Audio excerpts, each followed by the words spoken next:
Okay, so last week on I've Been Thinking, we talked about getting results with progress, not perfection.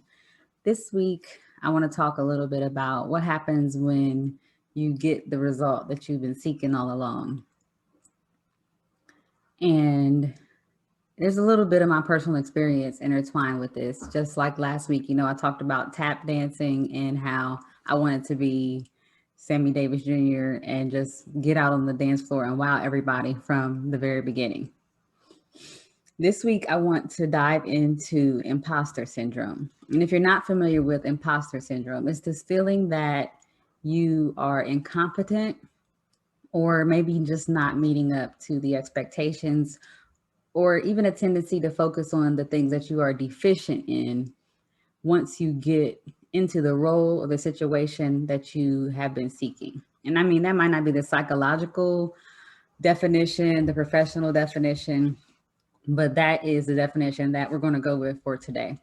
And so the reason that I am interested in this is because I personally have taken on a new role and I'm always seeking new opportunities and advancement in my career and in my personal life. And so I have felt and dealt with imposter syndrome many, many, many times throughout my life. And so that's what I want to talk about today on I've Been Thinking. And as I was reading up on this and looking through the literature and popular articles, I came across something that I thought about, but I didn't really want to rest in too long because I just thought, I don't want to blame it on this. I don't want it to be the reason why it is so much more real for me.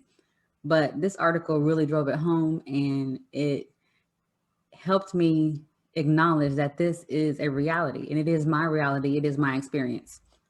And the article was written by BBC and it is part of their Equality Matters series. Why imposter syndrome hits women and women of color harder. And it talks about how when women and women of color rise through the ranks and they do not see very many people that look like them in the boardroom and in meetings and just everywhere they go, they do not have the opportunity, or they feel like they don't have the opportunity to celebrate the achievement.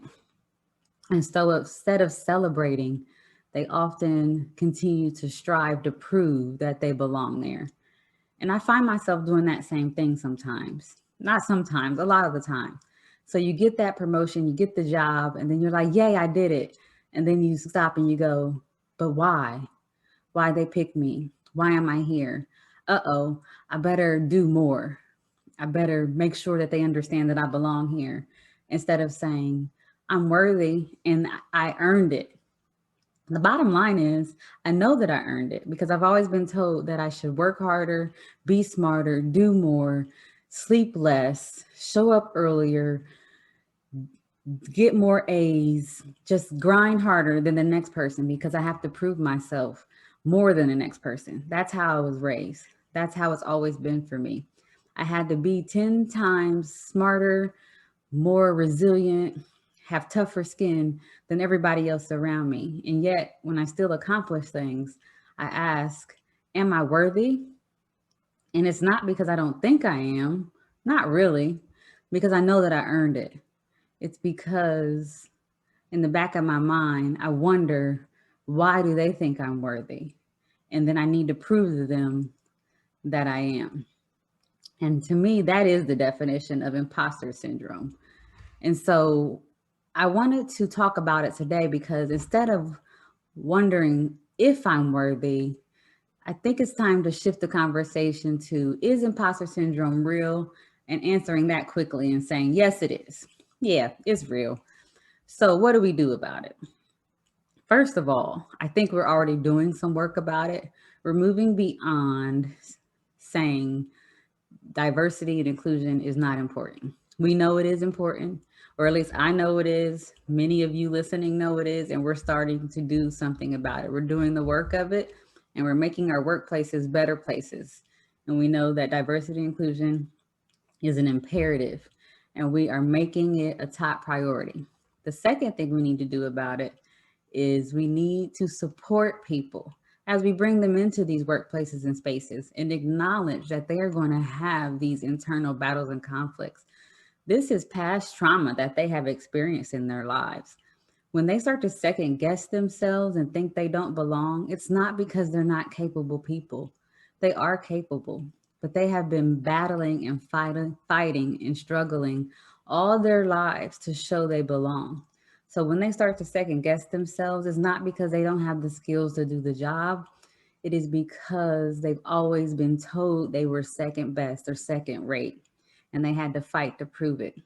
When you are in that fight or flight mode for so long, you don't know what it feels like to not have to fight all the time. And I'm just speaking for myself. Some of you listening may have felt this before. So I say all that to say, when you put people in positions because they've earned it, give them a chance to celebrate before you start to question their abilities. Support them.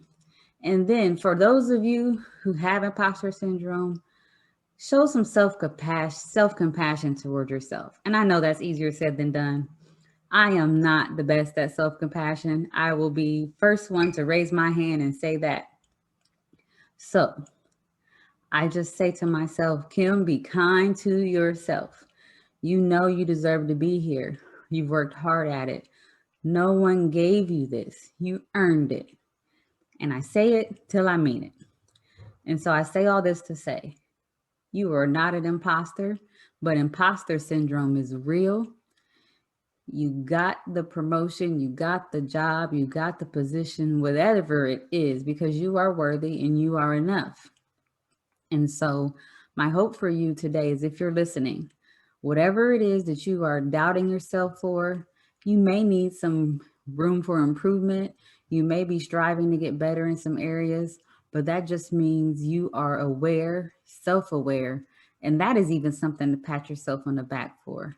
Keep striving, keep growing, keep pursuing greatness because that means you are still living, you are still breathing, you are still human.